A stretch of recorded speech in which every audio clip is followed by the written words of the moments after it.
Hello बच्चों, let's read the question. Which of the following D block elements have same configuration of n-1 D subshell? तो हमें इस question में बताना है कि कौन से एलिमेंट्स हैं डी ब्लॉक एलिमेंट्स जिनमें सेम इलेक्ट्रॉनिक कॉन्फ़िगरेशन है।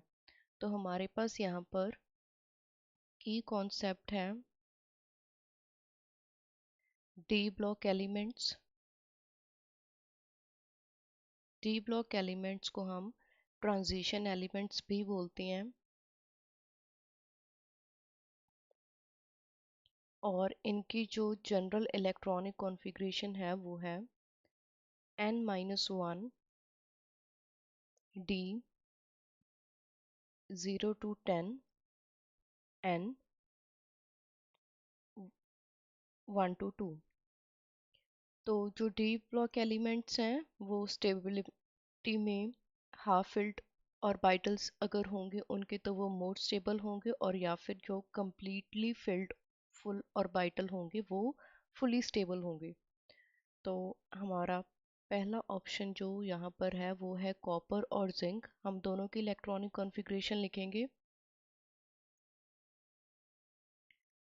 कॉपर जिसका एटॉमिक नंबर होता है 29, तो उसकी इलेक्ट्रॉनिक कॉन्फ़िगरेशन है 1s2 2s2 2p6 3s2 3p6, then 4s1 जिसे हम हाफ फिल्ड रखेंगे ताकि हमारा जो डी ऑर्बिटल है वो कम्प्लीटली फिल्ड हो जाए, दैट इज़ 4d10। तो अगर हम यहाँ पर देखें तो n-1 डी की वैल्यू यहाँ पर है 3d10। In case of zinc जिसका एटॉमिक नंबर होता है 30, 1s2 2s2 2p6 3s2 3p6 4s2 3d10, और यहाँ पर भी हमारे पास है 3d10। B option, that is chromium and copper. Copper की इलेक्ट्रॉनिक कॉन्फ़िगरेशन हम लिख ही चुके हैं कि लास्ट में होता है 3d10। In case of chromium we have chromium is 24, तो इसकी इलेक्ट्रॉनिक कॉन्फ़िगरेशन होगी 1s2 2s2 2p6 3s2 3p6 4s1 3d5, और इसके d ऑर्बिटल में सिर्फ 5 इलेक्ट्रॉन्स हैं। Then in option C we have chromium and zinc. In zinc we know that we have 3d5 electrons. In chromium already we have discussed it has 3d5, whereas in zinc हमारे पास है 3d10। तो इनकी electronic configuration भी same नहीं है और chromium और कॉपर की भी सेम नहीं है। लास्ट में हमारे पास है कोबाल्ट और निकल।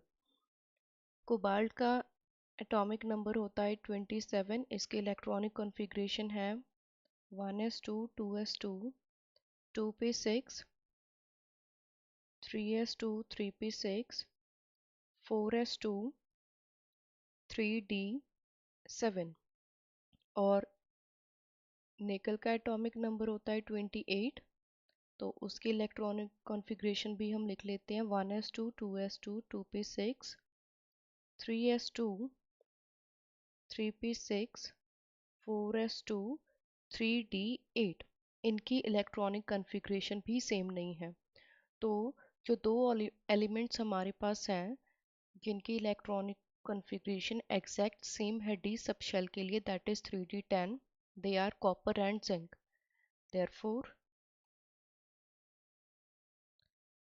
Option A is correct. I hope you understood it well. Best of luck.